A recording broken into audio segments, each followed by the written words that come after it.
Lecture 15 part 1 and part 2. ठीक है. The topic is Ind AS 32. ठीक है. We were studying some topic जिसमें अभी पता किए थे हम लोग क्या कि अगर कंपनी अपना इक्विटी इशू कर रहा है, ओन इक्विटी इशू कर रहा है, तो वो तो फिक्स्ड एसेट नहीं है. सबसे पहले फिक्स लायबिलिटी में ही बात हो रहा था. ठीक है. फिक्स लायबिलिटी किसको कहते हैं? लायबिलिटी जिसमें अब you have contractual obligation to pay cash. तो इक्विटी इशू कर रहे हो तो कैश नहीं है. ठीक है. दूसरा है कि कॉन्ट्रैक्चुअल ऑब्लिगेशन टू पे अदर फिनेंशियल एसेट. तो जो अपना इक्विटी है, ओन इक्विटी है, वो तो फिनेंशियल एसेट नहीं है मेरा ना. अगर दूसरे कंपनी का इक्विटी मेरे पास होता तो वो मेरा फिनेंशियल एसेट है. ये तो अपना इक्विटी था, ये मेरा फिनेंशियल एसेट नहीं है. तो जब फिनेंशियल लायबिलिटी का दोनों डेफिनेशन ये नहीं इक्वल मतलब कि सेटिस्फाई कर रहा है तो इसको क्या बोलते थे हम लोग? इसको कहते हैं इक्विटी. इस वाला पार्ट में ही इक्विटी का डेफिनेशन हम लोगों को पता चला. क्या इक्विटी का डेफिनेशन ये है कि जब कंपनी अपना इक्विटी इशू करता है. देखो इसमें ये नहीं कि तुमको चेक नहीं करना है कि FL का दोनों सेटिस्फाई हो रहा है कि नहीं, इतना दिमाग ही नहीं लगाना है. सीधा जैसी कंपनी अपना इक्विटी इशू करेगा ना, ओन इक्विटी, तो वो इक्विटी कहलाएगा. लेकिन सिर्फ इतना पे नहीं रुकना है, एक और कंडीशन चेक करना होता है. क्या? F2F condition. अगर अपना इक्विटी इशू कर रहा है और F2F कंडीशन पूरा हो रहा है तभी जाके उसको इक्विटी इंस्ट्रूमेंट कहेंगे. जैसे कि पॉइंट बोलेगा कि डिबेंचर्स, कन्वर्टेबल डिबेंचर इशू किया गया है, तो कन्वर्टेबल डिबेंचर कंपलसरी अगर है तो हम लोग इक्विटी ही देना होगा. तो उस कन्वर्टेबल डिबेंचर को हम लोग बोलेंगे इक्विटी. कब? एक तो पहला चीज़ का सेटिस्फाई होगा क्या कि हम शेयर, अपना शेयर इशू करने वाले. दूसरा कि F2F भी पूरा हुआ होगा, इसीलिए उसको हम लोग कहते हैं इक्विटी. F2F क्या है? F2F का फुल फॉर्म होता है fixed to fixed. Fix to fixed test है ये F2F टेस्ट. क्या कि इसमें जो जाने वाला है, जो अभी जैसे कि जो खरीदा गया है वो भी फिक्स्ड है और जो जाने वाला है इक्विटी वो भी फिक्स्ड है. जैसे कि हम 5,000 डिबेंचर इशू करेंगे तो 500 इक्विटी देना होगा. ठीक है. तो ये फिक्स है कि 5,000 डिबेंचर 500 इक्विटी. लेकिन अगर ऐसा कोई बोले कि 5,000 डिबेंचर देना है, इक्विटी कितना इशू करना होगा ये भी नहीं पता है, वो वेरिएबल है इक्विटी. तो इसको फिक्स टू फिक्स टेस्ट पूरा नहीं हुआ. सिर्फ एक फिक्स्ड हुआ, दूसरा फिक्स्ड नहीं हुआ, इक्विटी फिक्स नहीं हुआ. या अभी कुछ डिबेंचर इशू करना है, बाद में 100 इक्विटी पूरा देना है, तो फिर फिक्स नहीं हुआ, यहाँ वेरिएबल डिबेंचर हो गया. तो F2F टेस्ट तभी पूरा होगा जब दोनों डेटा आपको फिक्स करके दिया हुआ होगा. जिसमें से दोनों में से कोई एक अगर वेरिएबल हुआ तो F2F वो पास नहीं किया. और अगर F2F पास नहीं किया और इक्विटी है वो, लेकिन F2F पास नहीं किया, तभी उसको इक्विटी नहीं कहेंगे. उसको अब वो बन जाएगा फिर फाइनेंशियल लायबिलिटी. भले वो फाइनेंशियल लायबिलिटी के डेफिनेशन में अभी तक नहीं आ रहा था, लेकिन अब उसको फाइनेंशियल लायबिलिटी कह देंगे. क्या? अब सुनो एक लाइन में. अगर कोई जैसे कि कन्वर्टेबल डिबेंचर है, 5,000 convertible debenture will be converted into 5,000 equitation upon maturity. F2F pass, own debenture issue करके ओन इक्विटी अब इशू करना है तो इक्विटी भी हो गया, फिर F2F पूरा हो गया. अब इसको इक्विटी इंस्ट्रूमेंट कहेंगे. ठीक है. Convertible debenture compulsorily, but 5,000 debenture will be issued. In how many shares we don't know, but 5,000 debenture will be issued. यहाँ वेरिएबल है इक्विटी. सो अब ये भले ही तुम्हारा ओन इक्विटी इशू होगा, डिवेंचर 5,000 है, लेकिन कितना इशू करना है इक्विटी वो नहीं पता है, तो F2F पूरा नहीं हुआ, भले ही वो इक्विटी है. अब इस कन्वर्टेबल डिवेंचर को हम लोग इक्विटी ना कह के अब ये फिनेंशियल लायबिलिटी कहला जाएगा. ठीक है.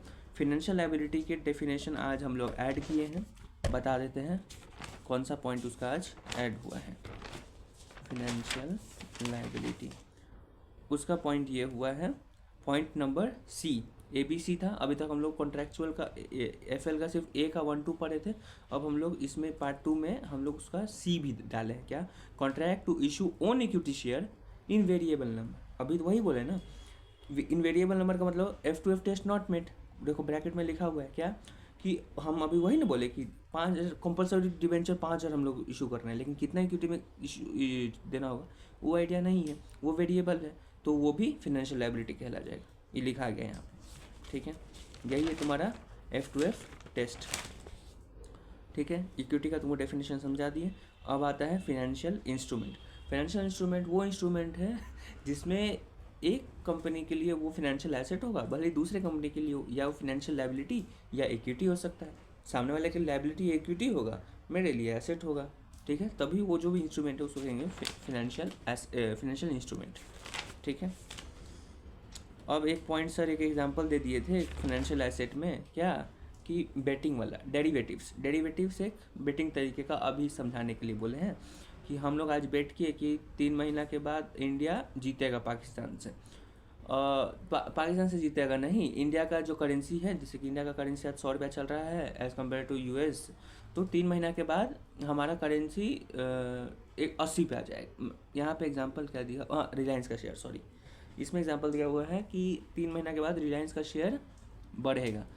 किसान बोलता है कि बढ़ेगा, अजय बोलता है घटेगा 3 महीना बाद। तो 1 महीना ख़त्म होने पे पता चला कि रिलायंस का शेयर जो है वो बढ़ा, घटा नहीं। तो किशन अभी तो प्लस पे, भले ही अभी बेट पूरा नहीं हुआ है, लेकिन अभी 1 महीना बाद तो वो प्लस में है। तो फेवरेबल कंडीशन अगर किशन के लिए है तो वो उसको फिनेंशियल एसेट में दिखाएगा, और ये अनफेवरेबल कंडीशन में है किसके लिए, अजय के लिए, वो उसको फिनेंशियल लायबिलिटी में दिखाएगा। ठीक है, यही तुम्हारा फिनेंशियल एसेट के डेफिनेशन नंबर 4 पे दिया हुआ है। कॉन्ट्रैक्ट टू क्या लिखा है, contractual right to exchange financial asset या liability under potentially favourable condition.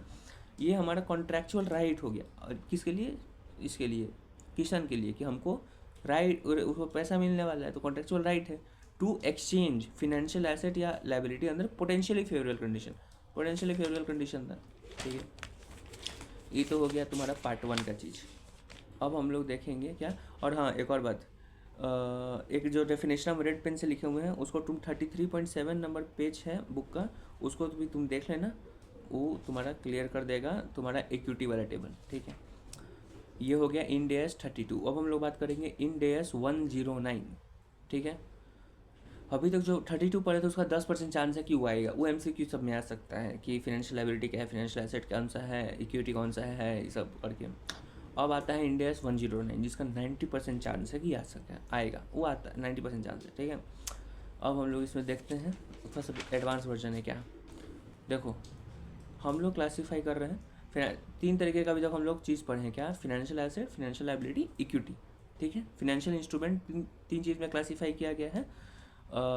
हम लिख देते हैं फिनेंशियल इंस्ट्रूमेंट क्लासीफाई किया, फिनेंशियल इंस्ट्रूमेंट 3 तरीके का होता है, एसेट, लायबिलिटी, इक्विटी। ठीक है, और फिनेंशियल एसेट को कैसे क्लासीफाई करना है, हमको क्लासीफाई करना ये नहीं कि डिफ्रेंशिएट करना, नहीं, इसको दिखाना कैसे है फिनेंशियल एसेट को। अभी फिनेंशियल एसेट का बात कर रहे हैं। ठीक है, फिनेंशियल एसेट को दिखाने का 3 तरीका है, मतलब क्लासीफाई करने का 3 वेज है। क्या क्या वेज है, ACM, FVT OCI या FVTPL। क्या, ACM का मतलब होता है amortised cost method, I don't know the meaning, अभी हम लोग नहीं पढ़े हैं। FVT OCI मतलब फेयर वैल्यू थ्रू OCI। ठीक है, और FVTPL है फेयर वैल्यू थ्रू P&L। ठीक है, ये सब तरीका है उसको दिखाने का। एक तरीका है कि ACM मेथड से तुम अपना दिखा सकते हो फिनेंशियल एसेट को, या तुम FVT OCI से दिखा दो, या FVTPL से दिखा दो। लेकिन क्वेश्चन आता है कि 3 तरीका तुम दिए हो, तो तीनों में से कौन सा यूज़ करना है, वो डिपेंड करेगा कि रिजल्ट क्या है, कौन सा रिजल्ट। अरे भाई तुमको 2 को टेस्ट करना होगा, कोई भी इंस्ट्रूमेंट के ऊपर तुमको 2 टेस्ट करोगे, जैसे कि कोई भी इंस्ट्रूमेंट, अभी फिक्स्ड फिनेंशियल एसेट की बात हो रहा है, तो कोई भी फिनेंशियल एसेट पे तुमको 2 टेस्ट करना होगा। अगर 2 टेस्ट का जो रिजल्ट आएगा, उस दोनों रिजल्ट को तुमको चेक करना होगा, मतलब उस दोनों टेस्ट को रिजल्ट को कंसीडर करते हुए तुमको पता करना होगा कि कौन सा तुमको मेथड से क्लासीफाई करना है। ठीक है, देखो कौन सा 2 टेस्ट है। पहला टेस्ट का नाम है तुम्हारा business model test. Business model test में तुमको क्या टेस्ट करना होगा, तुमको टेस्ट करना होगा कि जो पूरा बिजनेस है, जैसे कि AK लिमिटेड अपने इन्वेस्टमेंट्स को कैसे ट्रीट करता है। मतलब कि जो हमारा, जैसे कि AK लिमिटेड इन्वेस्टमेंट को क्या करता है, होल्ड टिल मैच्योरिटी रखता है, मतलब कि खरीद लेता है, बोलता है कि 5 साल के बाद जाइए मैच्योर होगा, उस दिन हम लोग एक तो इंटरेस्ट खाते रहेंगे 5 साल, और 5 साल के बाद जब हो जाएगा तो हम प्रिंसिपल भी ले लेंगे। ये होल्ड टिल मैच्योरिटी है। दूसरा हो सकता है कि वो होल्ड टिल मैच्योरिटी भी रखता है या सेल भी कर देता है अपॉर्चुनिटी आने पे।